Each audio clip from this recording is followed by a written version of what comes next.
Hey there, it's Diane Forster, and welcome to I Have Today, the show that inspires, empowers, and educates you through life's transitions. We talk about the art of intentional living here. And today I am very excited about my guest and this show. Our topic today and our theme is learn how to walk your own path. And my guest today is author of Made in Crisis and CEO of Human X, Arif. This man is extraordinary. I cannot wait to share him with you. Let him share his upbringing, his background, how he got into the work that he's gotten into. His bio is incredible, which I'll read when I introduce him. And you are in for a treat today, because when I first was introduced to him, he wowed me, and I said, I need to have him on my show. And then he sent me his information, and every word that he speaks and writes just moved through my soul. And I hope you experience the same thing as well today. So again, our theme for today is learn how to walk your own path. And our intention statement is something that we do every week on I Have Today. And that is your mantra for the week. That's the statement that I want you to say all week long. And what we do is we create wallpaper for you for your phone so that you can go to my Instagram page at Diane Forster Official and download it there. Take a screenshot of it there and use it on your phone. And it is, I have today to walk my own path. I have today to walk my own path, which is something that I want to get into with Arif as well. Stop, trying to copy somebody else's dream or following somebody else's footsteps. Yes, it's good to admire and idolize and have mentors, but you're here on this earth to live your own journey, and you have your own path, and you need to have the courage and the strength and the bravery to follow that path. And we're going to talk about that today. So I have today to walk my own path. So you can get your wallpaper at Diane Forster Official on Instagram. Okay. All right. Well, without further ado, let's bring on Arif Anis. Hello, Arif. Hello, Diane. I have today. Yes. Yes, you do. I have today too. That's all we have, right? Absolutely. You know what? This is everything we do at I Have Today is about that, and being really intentional and present. It's true. It's all we really have. So, well, I can't wait to talk about you, learn more about you, share you with the audience. We actually are doing something different right now. We are live, by the way, this is for the viewing audience. We are live on E360 TV, the E360 TV network. We're also live on YouTube right now, and we're live on Facebook. And on YouTube and Facebook, it's at I Have Today with Diane Forster. And if you want to write in comments or questions, the place to do that is on Facebook at I Have Today with Diane Forster, because we can see those comments live. So if you have anything you want to share, that would be the place to do it. But we're also testing something, and we are also live on Clubhouse right now. We haven't done this yet. So, hey, Angela, I see you there. Nice to see you. Ping a few people in the room so they can learn from the 2020 Brain of the Year winner, Arif Anis, today. We're going to have a great conversation. So, all right. So before we get into the interview, I want to share a little bit about you with the audience. Arif Anis, author of the bestsellers I'm Possible and Follow Your Dreams, and co-author of Made in Crisis, has been a globally celebrated thought leader in the personal growth and success industry for more than 20 years. He has coached corporate leaders from Fortune 500 companies, heads of states, movie stars, and CEOs in emotional intelligence, crisis leadership, nonverbal mastery, influence building, and reputation management.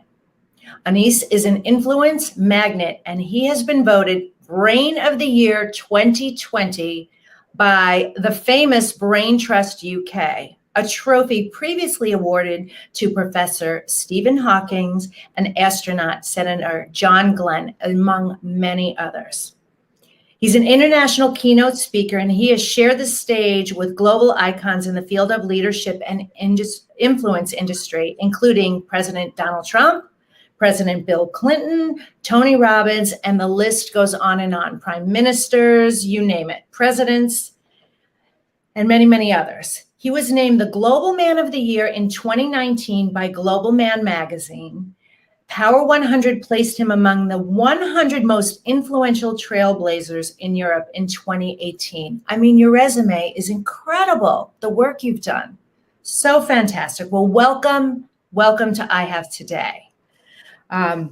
So the first thing I'd like to do is we talk about the transition. So what I want to first ask you is if you would share a little bit about, your upbringing and your background and what led you to psychology and then ultimately to personal development.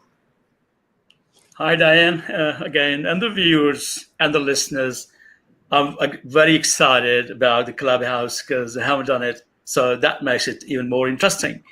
Well, many thanks for the CV. And when I look back and I look at the journey, and it definitely resonates with what you shared, the intention statement. Yeah, walk your own damn path, right? Walk your own path. When I look back at my initial steps, I was born in Anga, Son Valley. That's kind of a godforsaken place in Pakistan. A craggy, mountainous area, and it is far away from civilization. It's a very beautiful place with lakes, waterfalls, jungles, natural pools, and ponds, but definitely something far away from the cities. Like the place I was born, it didn't have electricity, the basic necessities, the water. So I stayed there till I was 13 years. And I was raised by a family of shepherds. So yes, I was also a shepherd.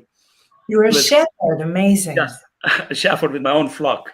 And yes, I'm a writer as well. And I still believe that I got a lot from that background when I was in the valley with my flock grazing around. And I was in the scenic beauty of nature, mountains all around, and spellbinding. Like when I imagine that thrills me. So I stayed there till I was 13, and then I moved to a bigger place, a bigger city, thanks to an uncle who actually came to rescue me because there weren't many possibilities to educate myself. I moved to Multan, and somehow I was exposed to learning. I actually discovered books. I discovered the world around myself that was non-existent in those mountains. And while I was doing this, I fell in love with psychology. Somehow I learned about Carl Jung, Sigmund Freud, and all those people who definitely shaped the world we are living in these days. And I was so fascinated about how we can discover about ourselves, how we can get hold of our thoughts, our actions, our imaginations, and how we can actually be what we want to be in a manner that we can construct ourselves. So I was struck by psychology, and I was in that much of awe that when I graduated, I definitely wanted to be a psychologist, and that's how I landed into it. So fascinating. So fascinating. And then, you made a shift in your career several times. You shifted from psychology to executive education to civil services and ultimately landed in personal development. So fascinating. What led you to that decision to, move out of psychology and ultimately end up in personal development? Well, psychology was my first love. And when I was doing my first job, that was in a rehab center when I graduated. Once I became a clinical psychologist, I started treating psychotic patients, and I felt that this was a bit too much. Like that side of the spectrum that existed, where people say, bipolar patients, schizophrenics, and I felt that, oh my God, this the abnormal psychology isn't for me. Like, I understand those people who do it. I would salute them. That is a nerve jangling job. So I thought, all right, I could find myself better in the circumstances where I was coaching people, supporting people, uplifting them, motivating them, exhorting them. And I thought, all right, probably this is something which is much better. So I did change my career a couple of times, but all the time, this one thing stuck to me. There were many people, actually, kind of hundreds of them. I published my first book when I was hardly 20, 21, and that definitely got many followers.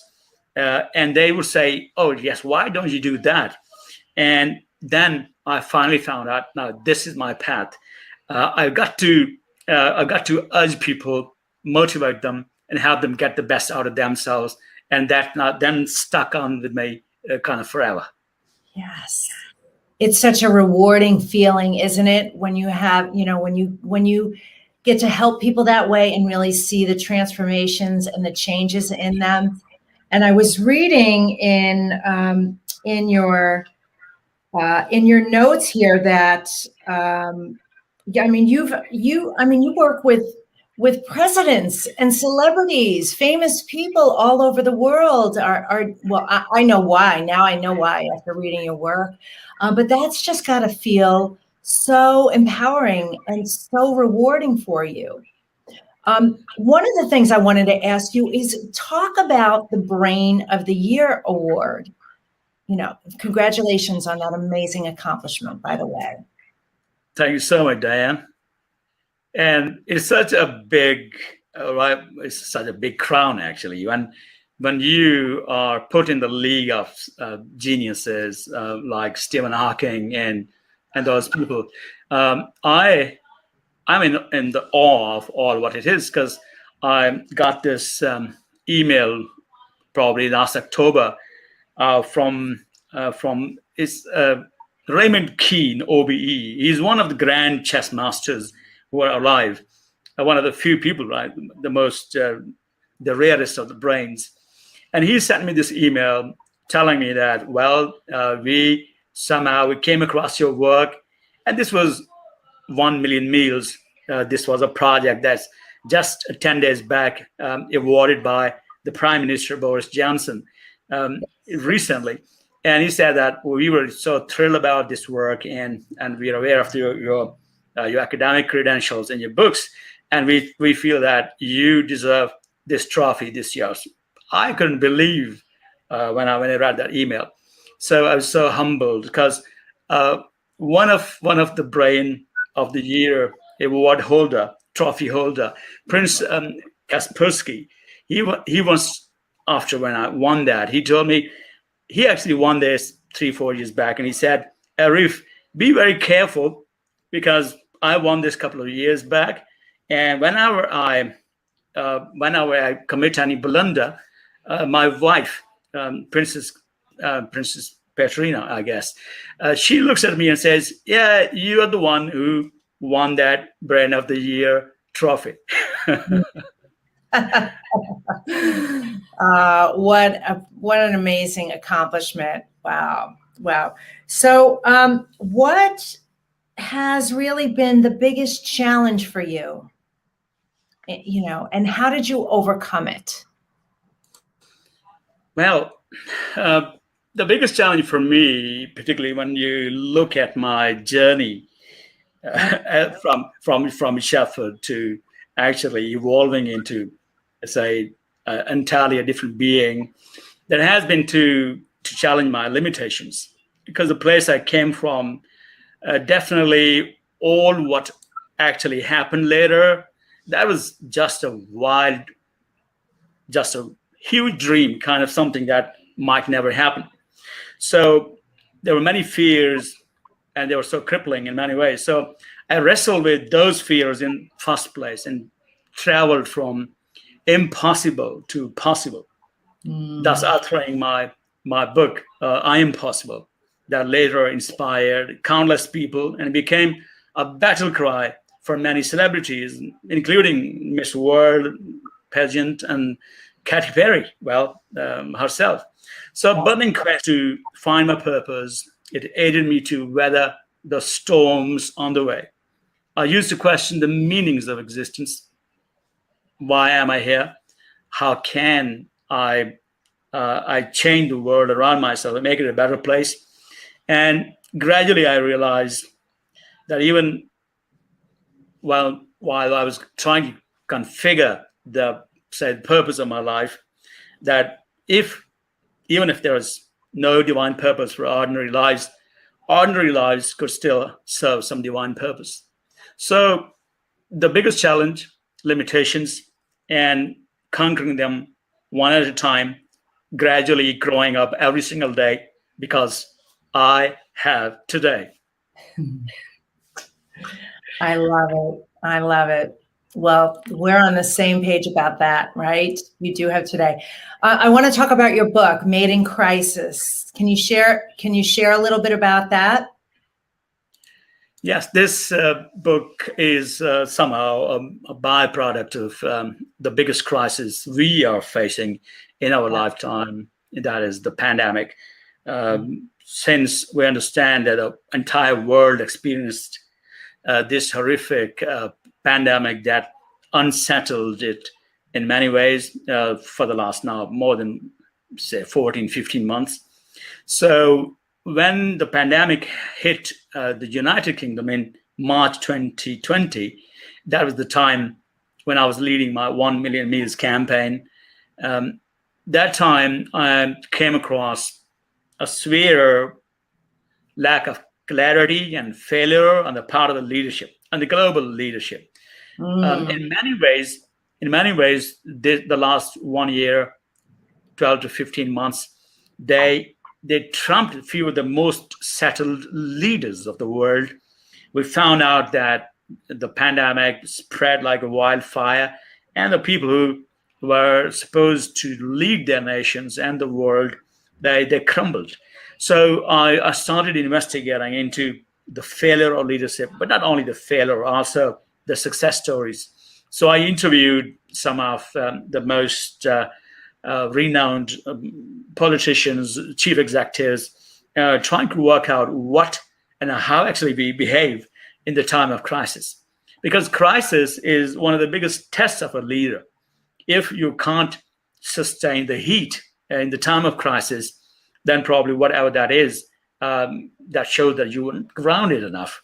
So this book was born out of that particular crisis. And we actually, along with my co-author, Kaiser, we worked out a framework, which is a price framework, which says that if you have a promise, P for promise, R for risk, and I for innovation, and C for change, and E for empowerment. If you can utilize this framework, you can turn around a crisis into an opportunity. Because as it starts, that crisis, the way it's written in Chinese word, the Chinese language, this also means an opportunity. So a crisis means an opportunity in Mandarin, in Chinese.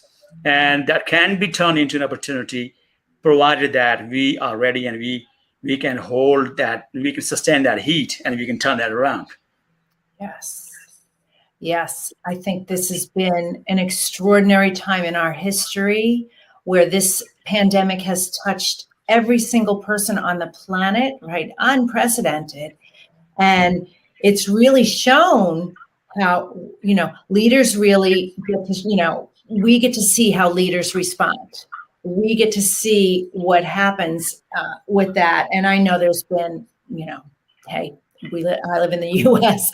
So obviously we've seen what's transpired here and continues to transpire, but, not just on a global level, how then it's affected even on a small level, the local communities and this, the city of San Diego that I live, the state of California that I live in, and how different leaders are responding in different ways. And you're right, a crisis is the opportunity to really see what a leader is made of and how to handle that. So I love your framework, the price framework. I can't wait to read your book. That's so fantastic. So You're quite a leader yourself. Any chance of you running for office someday? Yes, fine. Had I been in the United States, probably yes, the land of opportunities. So, Yes. um, but yes, I actually found out, and this question, this particular question, actually, it triggers me to respond to that. That the best leadership is to serve people, and that's what in the last say the last half a decade, I've dedicated a lot of my time to the not-for-profit purposes, charitable purposes, and I think this is the kind of leadership, the servant leadership I believe in. That's what the world wants. The world doesn't want many braggarts and to the egotistic people who are full of themselves, but those in fact who can build bridges among communities across the world and hold hands and serve. So I would definitely keep on awaiting any opportunity that allows me to serve. That's so beautiful because it's in there getting down, and the actual connection, and what you're doing is work that is so purposeful. I mean, it's feeding a million. What was the promotion? It Yeah. was called 1 million 1 meals. million meals campaign. 1 million meals campaign. That's incredible. And that's a sign of a true leader. Like you go right to what the problem is, and you're in there creating a solution for it. And we need more leadership like that, especially now. And this time, this pandemic, I have seen has brought out truly the best in people and the worst in people. And it's always a choice, right? Arif, it's always a choice. Which road do you want to go down? Which path do you want to take? Which one do you want to walk? And you're walking the one that is really in service to as many people as possible. That's so beautiful. It's humble. It's wonderful. It's wonderful. So, all right, let me ask you a question. I ask this of all my guests, and I know I'm going to love your answer, but how do you live the I Have Today way, in your life, which is intentionally with passion and purpose? Hey, Diane, your statement and the title of this show is so close to my heart, because this is something that has been impacting me right from the day one. When I was born, and all those resourceless days, when I was looking at what can I do with my life, and how can I change this world to a little extent, to add some value to it. I think this I Have Today is such an empowered statement that definitely that's kind of a battle cry. Probably it was Kurt Hahn who said that there is more in us than we know if we could be made to see it. Right? Yes. Probably for the rest of our lives, we will be unwilling to settle for less if we actually know what are we capable of doing. Right. So you can't fathom yourself exactly, and there is much more in you than you think, that we think. You're stronger, faster, abler than you think you are, and this is true for most of us. So we don't need to be afraid or scared to give your fullest and roar with the might, with the energy, with what we have our inside. Yeah. So I believe that it's imperative that we take every single day as a gift. And that is in a way, in fact, because we don't know what's going to happen. It is a mystery. And while it lands in our lap, we have the 24 hours, the amazing 24 hours to make something out of it, to create some impeccable, awesome memories, and to help and to inspire and to be a better version of ourselves. I'm not the one who will say that, yeah, you can be anything that you can be, you want to be, in fact, but just every single day, we get this amazing opportunity to be the best version of ourselves. And this is one thing which is a message of possibilities, because every day we have the 24 hours to realize whatever we can become, we can be. So it resonates with the book I mentioned earlier, I Am Possible. And one of the core mantra, and thousands of people across the world have actually participated in raising that one. That is, I am possible, and the time is now. So the time is now actually is I have today, because this is the best time to be whatever I can be for the rest of my life.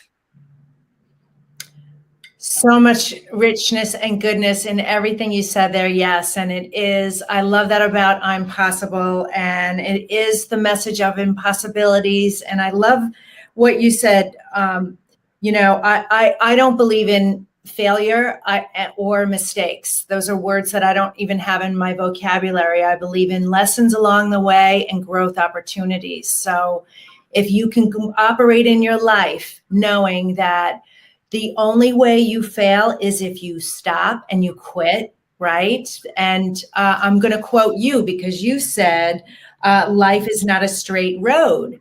There are bends here and there. However, a bend in the road is not the end of the road. I love that. That's such a quotable. We're going to tweet and, pin that everywhere. So beautifully said. A bend in the road is not the end of the road. And so every single day, and you're living the I Have Today way, which I love so much, is your opportunity to show up better today than you did yesterday, and to dream big and go for what it is you want, because the only limits we have are the limits we put on ourselves, and that this universe steps up. And when you say yes to you, the universe goes out of its way to bring you everything you need, and then some. So that's why I love that. I'm possible, and just be open to the possibilities. So, well, you're a soul brother from another mother. That is for sure. Oh, I love it. I love it. Okay. Is there one? Oh, wait, I just have to quote you here too. You said, when you got to do it, screw it, just do it. I love that too. So good.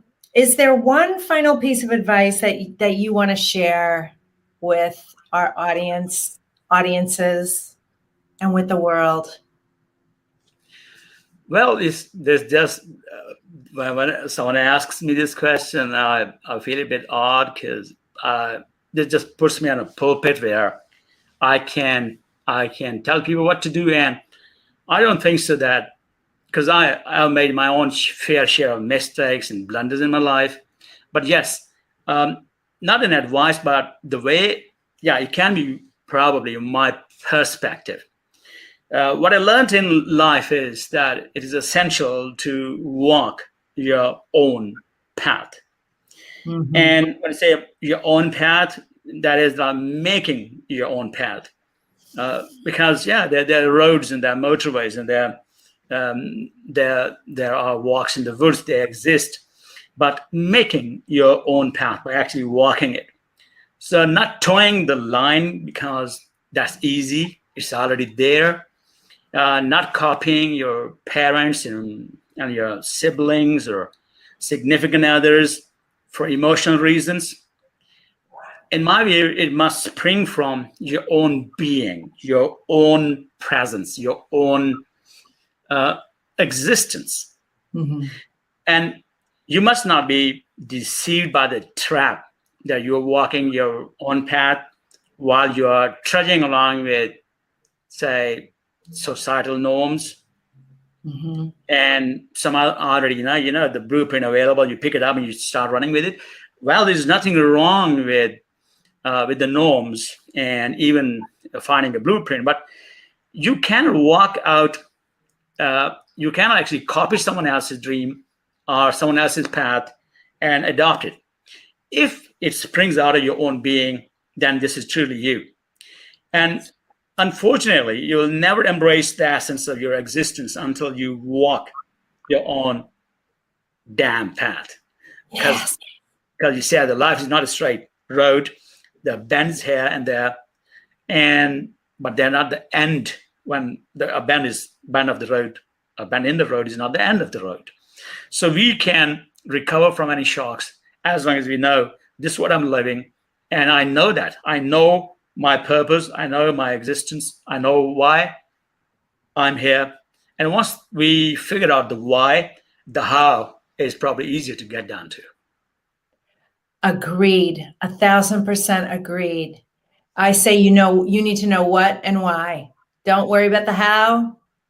It's actually not your business. It'll be revealed, but the what and the why. So well said. I love that.